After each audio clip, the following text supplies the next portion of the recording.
This is Titania. She's just turned 4 and now she's in full rhythm work. She started to wear a bridle when she was about 3, slightly bitted. And one of the things that I get asked most of all is about bridling issues. My horse won't let me touch their ears, or I can't get them to accept the bit when it goes into the mouth, it clanks on their teeth, or they're head shy, I can't put anything around or over their head. And the thing is, bridling is not the issue, it's the preparation for the bridling. So first of all, the horse has to be confident with you around them, confident with you touching them, and it's almost impossible to bridle a horse confidently that won't let you touch their ears. So when I'm asked about bridling issues, the first thing I do is find out if the horse is good to lead. Because if a horse is good to lead and it leads respectfully, then it's got respect for the owner and the handler. If it's got respect for the handler, then he's got confidence with the handler. So by leading respectfully, I actually mean that you can lead the horse safely and confidently from this position and control direction and space. So that's the first thing. Once that is established, the whole experience of having anything around your head or over your head has got to be a good one. And one of the reasons why most horses don't want to be bridled is because they are tense somewhere in their jaw, or in their skull itself, or around their ears, or through their vertebrae.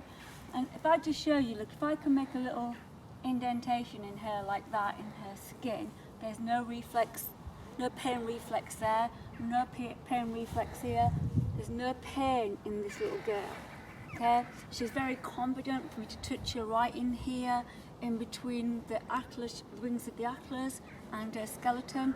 She's confident around here. She likes her eyes being touched, she likes her ears being touched. So this horse, if I was to be putting a bridle on her for the first time today, it would not be an issue, because everything that I need is in place before I go to put the bridle on her. Little Pumpkin, who we're going to be using in a second, it was literally leading skills. Can you lead confidently? Can you lead safely? Can I touch you all over? Can I pop the bridle on? So the horse needs to be able to accept you passing around their eyes, on this side, touching and tactile.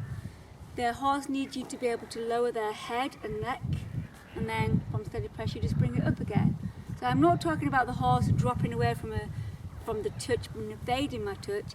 I'm talking about the horse being confident and wanting to put his head down here and feel safe with me.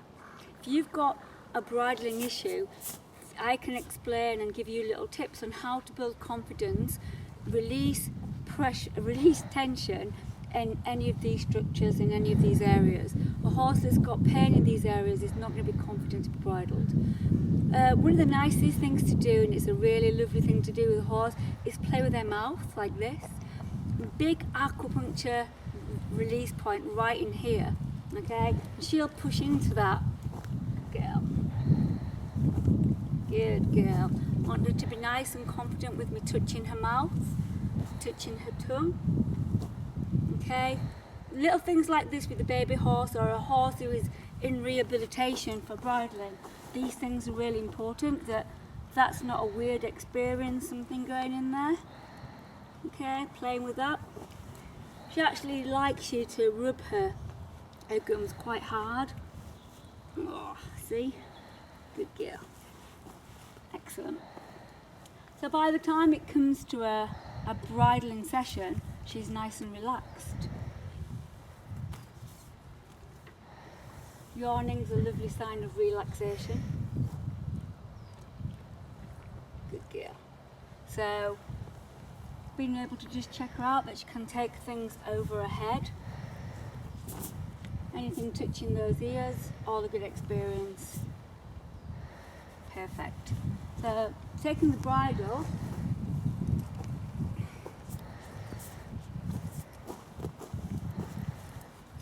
okay, this is the most important thing. So if I'm just gonna pop this head collar off, this halter off, and just explain that in anything and everything you do, so like touching the horse all over and leading, you're always thinking about where's that going to lead, where does that fit into my training plan. So Every time I go and catch the horses, okay, I'm asking them with steady pressure to put the head down here.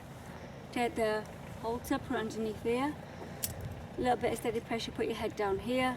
Eventually, put your halter on. So at no point is the horse or the pony asked to put the bridle or the halter on in this position. When you put the bridle or the halter on in this position, what you're doing is you're causing a backward feel. You can often cause tension. Okay, it's very, very invasive, and you're not asking the horse to be accepting and give you his permission and relax into the job you're asking him to do, which is to put the bridle on. So the first thing I'm going to ask you to do, put the reins over her head and neck, check that out. Then can you lower your head, then holding the headstall in this way, I can just rub her with it all over. So if she hasn't had her bridle on many times, so each time just introducing it to her, then I can take the headstall in this hand, okay? I could spend time just introducing that, let her feel it, let her hear it, put it to her mouth, and then with a little bit of pressure from my hand, okay, I can encourage her, I could rub here, could rub her lips, encourage her to open her mouth. She's used to this, we've prepared it. All the time keeping her head low, and the bridle's on. Then popping in the ears, so she's used to me flicking her ears forward, easy peasy lemon squeezy. Okay, so if I want to take the whole thing off, pushing her ears forward, okay, and then dropping it down out of her mouth.